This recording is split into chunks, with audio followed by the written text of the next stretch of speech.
L'amphi 600 de l'université de Chang a été le théâtre d'une forte mobilisation ce jour à l'occasion de l'installation officielle des responsables nouvellement nommés par le ministre d'État, ministre de l'Enseignement supérieur. Une cérémonie présidée par le recteur, le professeur Roger Tsafang Namfosso, dans une ambiance marquée par la fierté, la responsabilité et l'engagement. Époux, épouses, amis, collègues et membres de famille se sont massivement déplacés pour partager cet instant solennel avec les promus, symbolisant ainsi l'importance du soutien communautaire dans la quête d'un service public de qualité. À quelques jours de la rentrée académique prévue le 20 octobre 2025, le recteur a rappelé l'impératif d'un engagement total et d'un esprit de responsabilité individuelle et collective. Chacun devra donner le meilleur de lui-même pour une rentrée réussie, a-t-il martelé avec insistance. Nous sommes très heureux d'avoir installé ces personnes, ces personnalités, toutes ces compétences, parce qu'en fait c'est du 109 qui a été injecté dans la sélection. Et ce 109-là, à la veille de la deuxième année de la rentrée académique, c'est ce 109 sur lequel nous voulons féconder. C'est ce 109 qui a constitué le terreau de notre organisation pour que l'institution, en démarrant l'année, démarre cette année de manière dynamique et forte. Les compétences qui sont envoyées ici sont des compétences certaines. Ce sont des ressources connues.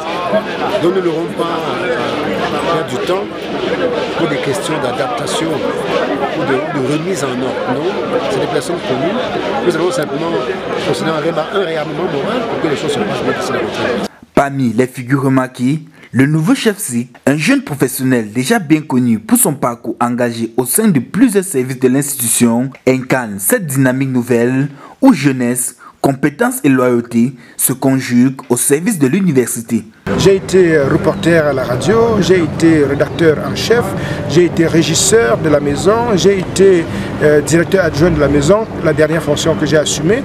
Mais aujourd'hui, je me rends compte que pendant ce temps, j'étais aussi chef de bureau des conférences, au service de l'information et des conférences. Par ailleurs, régisseur du Media Center.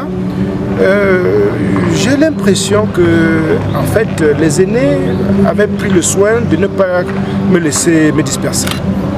Les lauréats, conscients de la lourde mission qui les incombe, ont exprimé leur gratitude tout en réaffirmant leur volonté de relever les défis.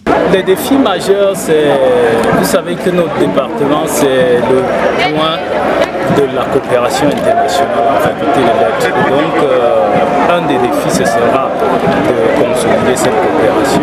Et il y a des nouvelles filières comme le chinois qu'il faut consolider. Il y a le centre du CIF, qui est le Chang University Center for Life and Language, qui est l'interface de l'université pour l'enseignement des langues étrangères. Donc, je peux vous citer comme ça.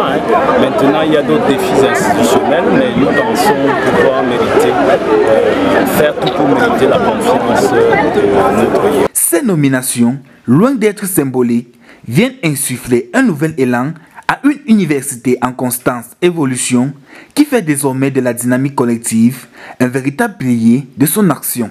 Notre université doit maintenir son rang et sa place au niveau national, au niveau de l'Afrique centrale et au niveau international. Pour cela, nous devons continuer d'être une université visible, exemplaire sur tous les plans. Sur tous les plans, quand je dis sur tous les plans, c'est le plan notamment de l'assurance qualité. Nous devons être une université qui rayonne très fortement, aussi bien collectivement en tant qu'institution qu'individuellement par la qualité de ces hommes, de ces femmes, de ces chercheurs. Comme vous le savez, nous avons un classement viable aujourd'hui. Nous devons maintenir, parce que c'est facile de monter, mais c'est très facile de se monter. Tous les défis de notre université seront relevés. La question de la vie estudiantine, la question des inscriptions, la question de la prise en charge de la santé et de la maladie, la question des examens, du suivi des étudiants et le respect scrupuleux du calendrier. Le 31 juillet 2026, l'année va se terminer. Vers une rentrée engagée dans une université qui se transforme au rythme des hommes et des femmes qui la portent.